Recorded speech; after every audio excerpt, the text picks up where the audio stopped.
Welcome to this video. In this session, we'll walk you through how to set up a project for search relevance. Let's dive right in. From the project's landing page, click on New Project. This will open up the project creation screen. Here you'll notice four main sections: project settings, user management, dataset management, and advanced settings. Let's start with the basics. Give your project a meaningful name, assign a process name, which acts like a tag, and select the project type. In our case, since we're setting up a search relevance workflow, we'll choose text-based project. Next, let's move to the Documents tab. Here you can upload any documents that annotators might need for reference. Things like standard operating procedures and guidelines or instructions that support consistent task execution. We support all common file types, including images, videos, PDFs, and Word documents. Once your file is uploaded, you can mark it as a quick reference so it's always easily accessible during task execution. This makes it convenient for analysts to get any guidance without leaving their workflow. Now let's move on to the Task Design tab. Here you can configure your input and output fields. You can do this manually or simply by uploading an Excel file.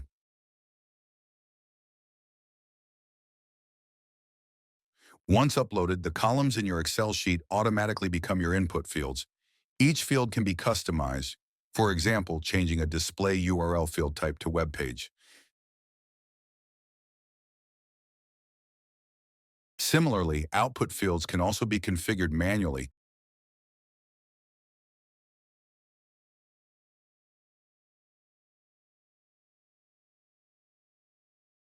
Or imported from another Excel file.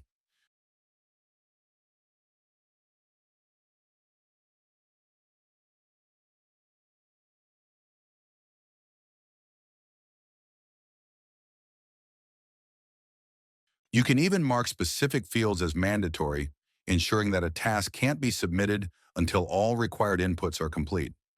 This step defines exactly what annotators will see and what data you'll collect.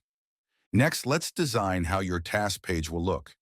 You can choose between user-defined templates or predefined templates.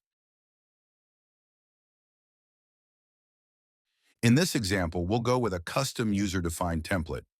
Give your template a name and select the layout type, either separate or mixed. We'll choose mixed for this project. Now we can start adding input fields using the plus icon. Once added, you can resize and reposition them based on the field type. For example, the display URL field will be made larger to show the web page clearly.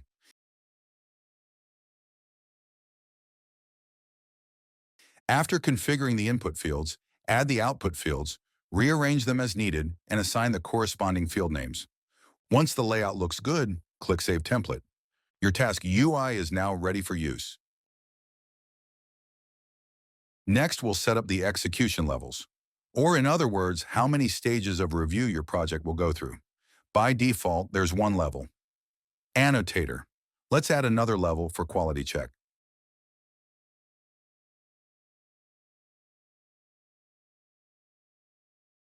Now choose your execution method. There are three options: Maker Checker, where the reviewer accepts or rejects tasks; Maker Editor, where the reviewer can approve or edit submissions; and Majority Vote, where the same task is assigned to multiple users and the system decides based on consensus. For this project, we'll go with 2 levels of QC using the Maker Checker method. This ensures each task passes through a defined review process before completion. Now let's configure the process logic. By default, all completed tasks from level 1 automatically move to level 2.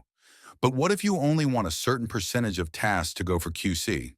That's where process logic comes in. In this case, we'll choose the percentage rule and specify that 50% of completed tasks should flow to QC. You can also combine multiple logic rules depending on your project needs. This gives you full control over task flow and review workload. Next up is user management. Here you can add all the users who'll be working on your project. While adding users, you can also assign them to specific levels. For example, L1 for annotators and L2 for QC reviewers. This makes sure every user has the right permissions and responsibilities. Now let's import our datasets. Click on Add a Batch.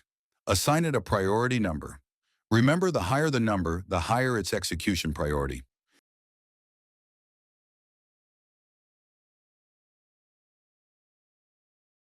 Once that's set, you can configure any additional details and create the batch. Tasks can be imported manually from your system or via cloud storage integration.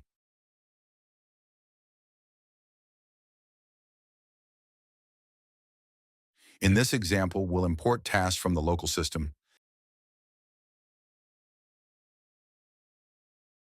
5 tasks have been successfully imported and we're ready to go.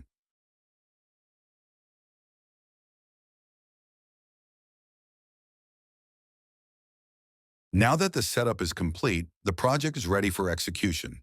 L1 users can start working on their assigned tasks. Let's take a look at how it works in action. An L1 user can navigate to their task page and click Get Tasks.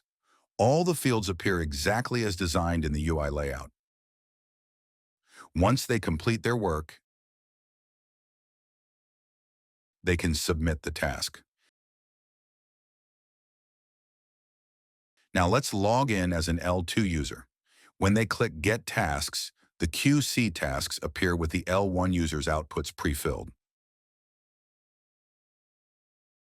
If corrections are needed, the L2 user can mark a task as an error, making the fields editable for correction. If a task doesn't meet the required standard, they can reject it, sending it back to L1 along with reviewer comments. This ensures a smooth and transparent quality control loop between L1 and L2. Now let's take a look at the Reports section. Open the Project Status Report to get an overview of your project's performance.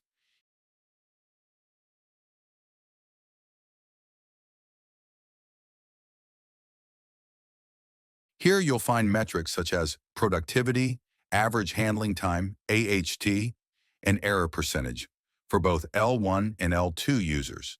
The table also includes detailed parameters that contribute to accuracy calculations.